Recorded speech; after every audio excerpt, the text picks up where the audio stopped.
السلام علیکم ناظرین، میں ہوں عمار خان یاسر، آپ دیکھ رہے ہیں فوکس میڈیا۔ پاکستان کے وزیر دفاع خواجہ آصف صاحب ماشاءاللہ سے ہمیشہ سے پھل جھڑیاں ان کے منہ سے نکلتی رہتی ہیں، اور آج کل دوائی لینا بھول جاتے ہیں، اور اکثر اسی طرح قومی اسمبلی کے اندر آتے ہیں اور منہ کے اندر جو حفوات آتی ہے بکتے چلے جاتے ہیں۔ تازہ بیانات کے اندر خواجہ آصف صاحب نے فرمایا کہ پاکستان کا تعلیمی نصاب افغان جہاد کے لیے CIA نے بدلا تھا اور اسلامائزیشن امریکی مفادات کے لیے کی گئی تھی۔ یعنی دو دعوے ہو گئے جو انہوں نے اس تازہ بیان کے اندر کیے ہیں، جو قومی اسمبلی جیسے سنجیدہ اور آئینی فورم پہ کھڑے ہو کے بیان کیے ہیں، کیونکہ دوائی لینی بھول گئے تھے اور کسی نے ان کو یاد نہیں دلایا اور اسی طرح اٹھ کے آ گئے اور عادت سے مجبور تھے۔ تو ہم ان دونوں دعووں کی حقائق کی روشنی میں جائزہ لیتے ہیں کہ حقیقت کیا ہے۔ جواب دینے سے پہلے میں جو ویڈیو دیکھ رہے ہیں ان سے ایک سوال پوچھتا ہوں کہ پاکستان کے اندر جو نصاب بار بار بدلا گیا پچھلے 50 سالوں میں، وہ کن اداروں کا نصاب تھا؟ مدرسوں کا تھا، یونیورسٹیز کا تھا، یا اسکولوں کا تھا؟ جواب یقیناً آپ کا ہوگا کہ عصری تعلیمی اداروں کا نصاب ہے جو بار بار بدلا جا رہا ہے، کیونکہ سب کو پتا ہے کہ مدرسوں کا نصاب یعنی درس نظامی یہ 300 سال سے رائج ہے اور 300 سال سے یہی چل رہا ہے۔ یہ نصاب مولانا نظام الدین سہالوی نے 1748 میں ترتیب دیا تھا اور ان کے نام کی وجہ سے یہ نصاب درس نظامی کہلاتا ہے، اور آج 3 صدیاں گزر چکی ہیں، لیکن مدرسوں میں آج بھی وہی قرآن، وہی حدیث، وہی فقہ، وہی عربی اور باقی تمام کتابیں وہی پڑھائی جا رہی ہیں جو مولانا نظام الدین صاحب 1748 کے اندر ترتیب دے کے گئے تھے، اور یہ نصاب 1748 سے 2026 تک اسی طرح رائج عمل ہے بغیر کسی تبدیلی کے۔ یعنی جو فن کی کتابیں ہیں وہ تک وہی ہیں، الا یہ کہ اردو کے جو 1-2 رسالے بعد میں ایڈ کیے گئے ہیں پچھلے، وہ بھی ان کو بھی تقریباً 100 سال ہونے والے ہیں، لیکن 50 سال کے اندر اس میں کوئی تبدیلی نہیں ہے، یہ میں آپ کو دعوے کے ساتھ کہتا ہوں۔ تو اب سوال یہ پیدا ہوتا ہے کہ جو مدرسوں کا نصاب ہے وہ تو نہ کسی CIA نے بدلا، نہ استعمار نے کسی نے اسے چھوا، نہ کسی ایجنسی نے اس میں ایک لفظ شامل کیا، تو حضور والا خواجہ آصف صاحب اگر واقعی نصاب تبدیل ہوا ہے تو بتائیے CIA نے کس ادارے کا نصاب بدلا ہے؟ مدرسوں کا تو نہیں بدلا، یہ میں نے بتا دیا آپ کو ابھی، اور حوالہ بھی دے دیا، ثبوت بھی دے دیا، حقیقت بھی بتا دی، کیونکہ آپ خود بھی ہمیں تانا دیتے ہیں کہ مدرسوں کا نصاب بہت آؤٹ ڈیٹڈ ہے جی، 300 سال پرانا ہے جی، زمانہ بدل گیا ہے، احوال بدل گئے ہیں، اب تو نیا نظام آنا چاہیے، نیا نصاب آنا چاہیے، لیکن ہم وہی 300 سال والا لے کے چل رہے ہیں۔ تو آپ ایک بات تو قائم رہے نا، ایک طرف آپ کہتے ہیں کہ جی مدرسوں کا نصاب بہت پرانا ہے، دوسری طرف آپ کہتے ہیں کہ ہمارے مدرسوں کا نصاب جو ہے وہ CIA نے بدلا ہے۔ اگر CIA نے نصاب بدلا ہے تو وہ 3 صدیاں پرانا نہیں ہے، اگر 3 صدیاں پرانا ہے تو پھر CIA نے کیسے بدل دیا؟ البتہ جو آپ کے اسکولوں کا نصاب ہے، آپ کی یونیورسٹیز کا نصاب ہے، وہ ہر چند سال کے عرصے کے بعد بدلا جاتا ہے، اور کون بدلتا ہے یہ آپ کو بھی پتا ہے اور یہ مجھے بھی پتا ہے۔ جہاں اسلامیات اور ترجمے کے نام پہ اس وقت جس کی آپ بات کر رہے ہیں، اس وقت کی عالمی استعمار کی ضرورت کے مطابق آپ نے جہادی آیات اس کے اندر شامل کی، احادیث شامل کی، اسلام کے مجاہدین کی شاندار کارنامے آپ نے شامل کیے کہ جی بچوں کو سنا سنا کے ذہن سازی کر رہی ہیں، کیونکہ عالمی استعمار کو ضرورت ہے وہاں پہ افغانستان کے اندر۔ لیکن جب ضرورت ختم ہوئی تو آپ نے ایک بار پھر عصری اداروں کے نصاب کو تختہ مشق بناتے ہوئے ایسی تمام آیات اور تمام احادیث اور تمام مجاہدین کے قصوں کو ایک ایک کر کے نکال دیا۔ یہ بھی ٹیپو سلطان کے قصوں کو نکالے ہوئے تو جمجمہ 8 دن ہوئے ہیں، کہاں پھر رہے ہیں آپ؟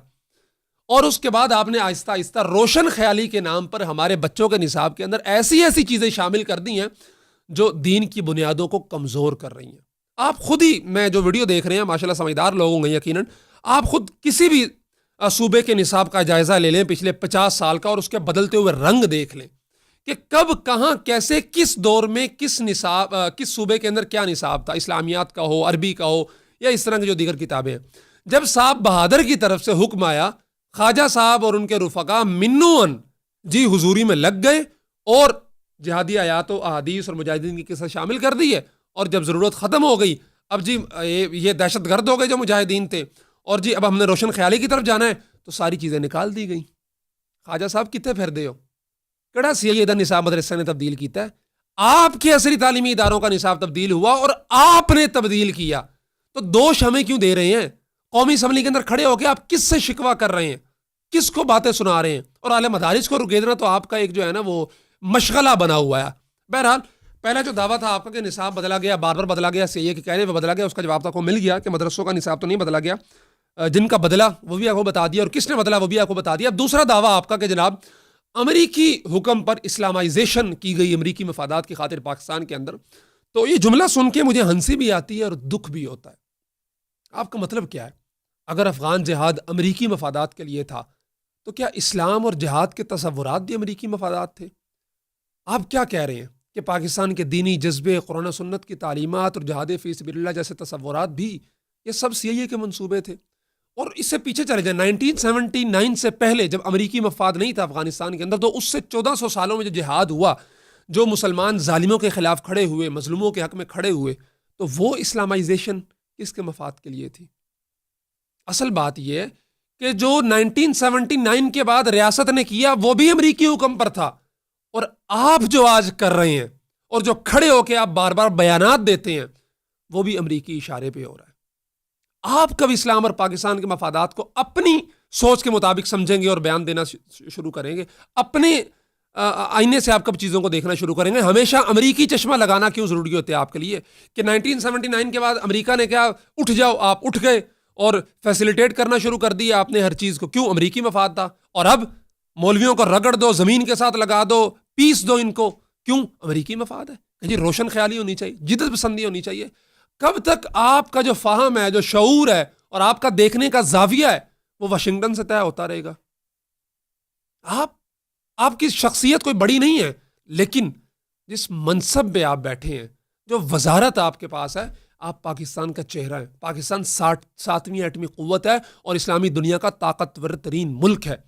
آپ اس کے وزیر دفاع ہیں۔ آپ کے بیانات کی وجہ سے انٹرنیشنل میڈیا پہ پاکستان کو سبکی اٹھانی پڑتی ہے۔ کبھی الجزیرہ ان پہ رگیتا ہے آپ کو، کبھی انڈین میڈیا رگیتا ہے آپ کو، کبھی کوئی رگیتا ہے آپ کو۔ آپ کو کوئی فکر ہی نہیں ہے۔ پارلیمنٹ کے فلور پہ کھڑے ہو کے آپ جناب، میں اب کیا تقریروں کا حوالہ دوں 2019 والی جو آپ نے جو ہے نا وہ عمران خان دور میں کی تھی آرمی کے خلاف، اور اب چونکہ آپ کے بیانات تھے نا کہ ہن وچوں ہوا نہیں لنگ دی، اور اب جب آپ کے اور آرمی کے درمیان سے ہوا نہیں گزرتی تو آپ کی ساری تان آ کے ٹوٹتی ہے مدارس کے اوپر، مولویوں کے اوپر، علماء کے اوپر۔ ابھی تو میں اس پہ الگ سے ویڈیو بناؤں گا انشاءاللہ، جو آپ نے کہا اسلام آباد کے اندر ہزاروں مدارس ہیں اور قبضے کی جگہوں پہ ہیں، اس پہ انشاءاللہ تسلی کے ساتھ بعد میں بات ہوگی۔ ابھی فی الحال یہ جو چیزیں ہیں نا، اس پہ آپ کوئی شرم و حیا کریں۔ یہ اسلامائزیشن، امریکی مفادات اور یہ نصاب CIA نے تبدیل کیا، یہ آپ اپنی حکومتوں کے خلاف چارج شیٹ پیش کر رہے ہیں قومی اسمبلی کے فلور پہ کھڑا ہو کے۔ اسی طرح جس طرح ابھی پاک بھارت جنگ کے دوران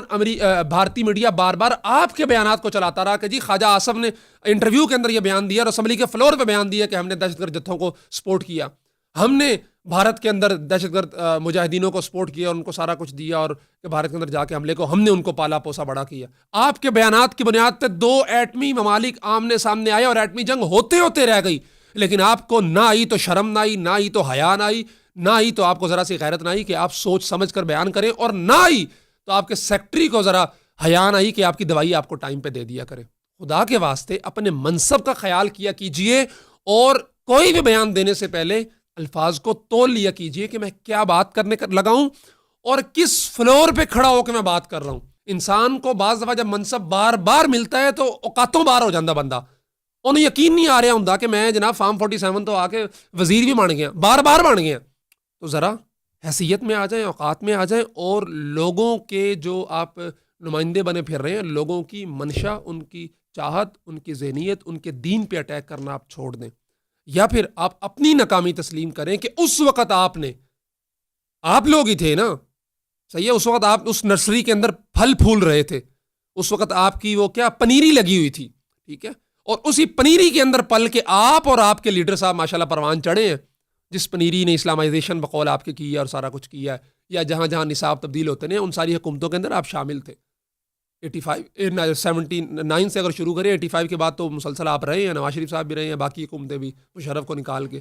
تو سارے کام آپ نے خود کیے ہیں۔ تو آج آپ قصوروار کس کو ٹھہرا رہے ہیں، طنز کس پہ کر رہے ہیں، نشانہ کس پہ باندھ رہے ہیں؟ تھوڑا سا ایک بٹن کھولیں اور گربان کے اندر جھانکیں، پھر سمجھ میں آئے گی آپ کو آپ کی حیثیت بھی اور آپ کو آپ کے کرتوت بھی۔ اور امید ہے کہ آئندہ آپ کچھ خیال کریں گے، کچھ سوچیں گے، اور کوئی بھی بیان دینے سے پہلے اپنے منصب کی توقیر کا لازمی لحاظ رکھیں گے۔ جزاکم اللہ خیرہ۔